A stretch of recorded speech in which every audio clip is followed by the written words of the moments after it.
crash. Nice. Yeah, right. Perhaps you've been really close clearing a car wreck when it happened. What is it about epic fails that intrigues the average human? If you're a rubbernecker, which I hope nobody is, and enjoy a sanguine disaster, Reid's got something special for you. In just moments, he will speak 5 to 7 minutes on a topic provided to him with no preparation. Ladies and gentlemen, you now have front row seats to a high-velocity train wreck. Please welcome our uninsured traveler, Reid Manchester.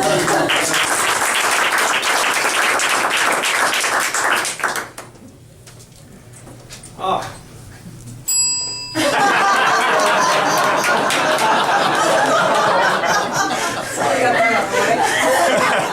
This is going to be great. I can see it. Automotive Telematics. As some of you may know, I work for AAA.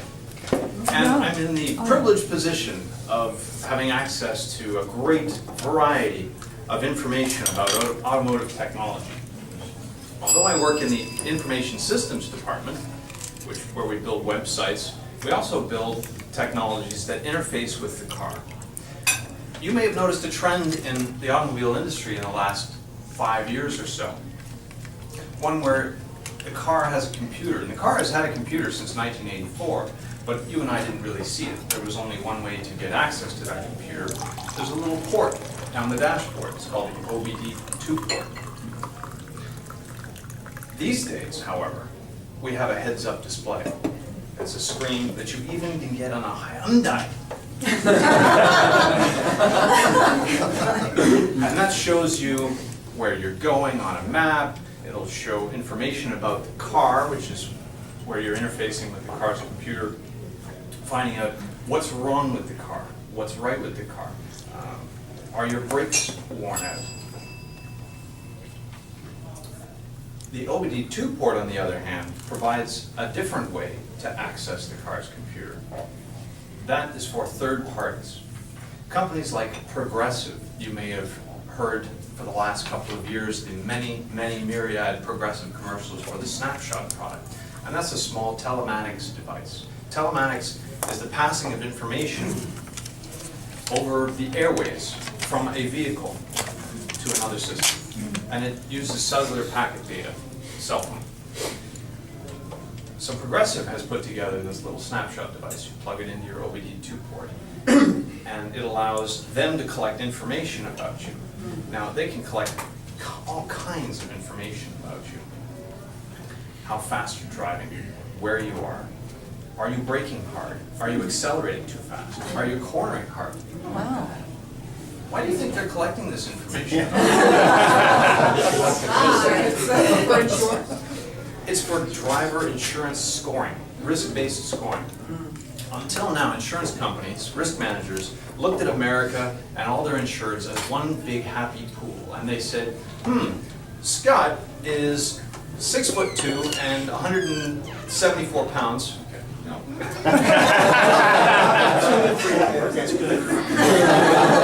And he's a white male who's in his early 40s, and they tend to have accidents once every 5 years. Well, with this telematics information, people can be scored much more accurately.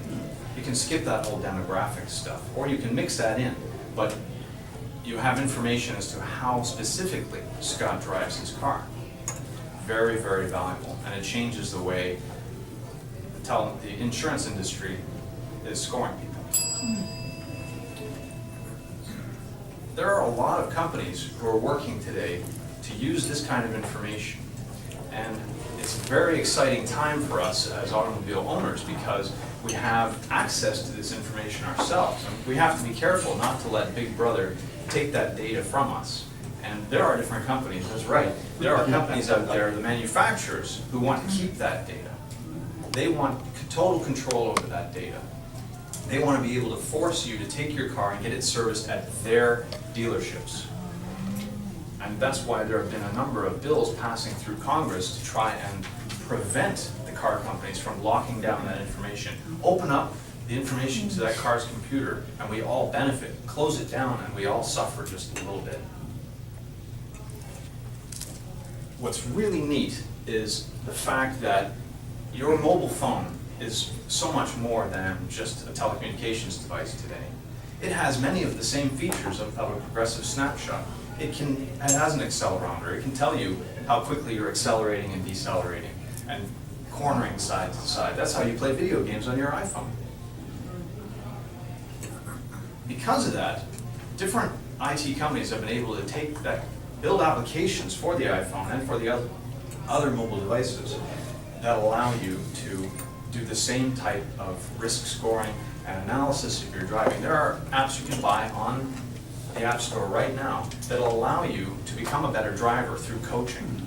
It will tell you, hey, you're driving too fast, you're driving too slow. It'll replay for you segments of your trip that were badly handled. It's very, very useful. Wow. So as I draw to a close, I want to congratulate you if you bought a Hyundai this year. And tell you to look for those vehicles and for this technology and accept it. There are companies that will provide it for next to nothing, if not nothing. The applications for your phones are nearly free and they provide you a wealth of information. Thanks so much. Have a great day.